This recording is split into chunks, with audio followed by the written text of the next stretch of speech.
Hoy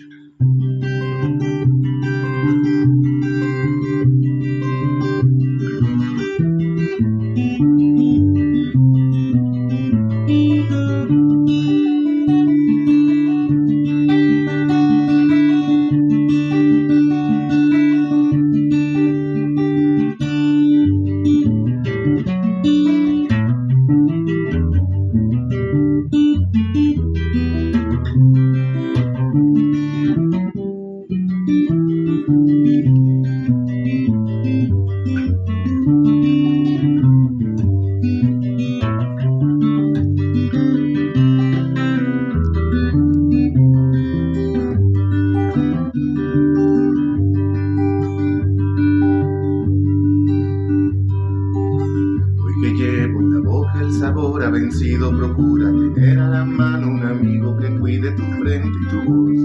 y que cuide de ti, para ti, tus vestidos y a tus pensamientos, manténlos atentos y a mano tu amigo.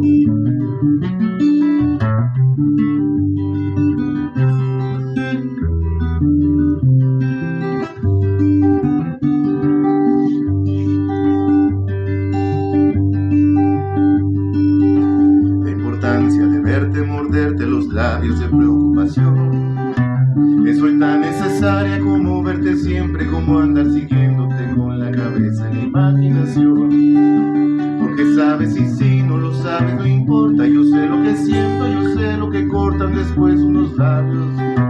esos labios rojos y afilados, y esos puños que tiemblan de rabia cuando estás contenta, que tiemblan de muerte si alguien se te acercará a ti.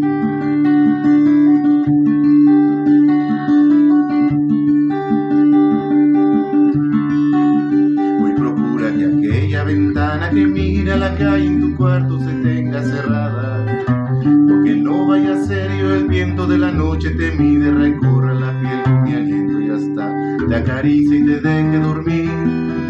y me meta en tu pecho y me vuelva a salir, respires de mí,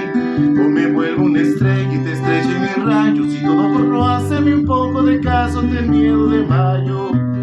y ten miedo de mí. Porque no vaya a ser que cansado de verte me meta en tus brazos para poseerte y te arranque la ropa y te bese los pies y te llame mi diosa y no pueda mirarte de frente y te diga llorando después: por favor tenme miedo, tiembla mucho de miedo, mujer, porque no puede ser.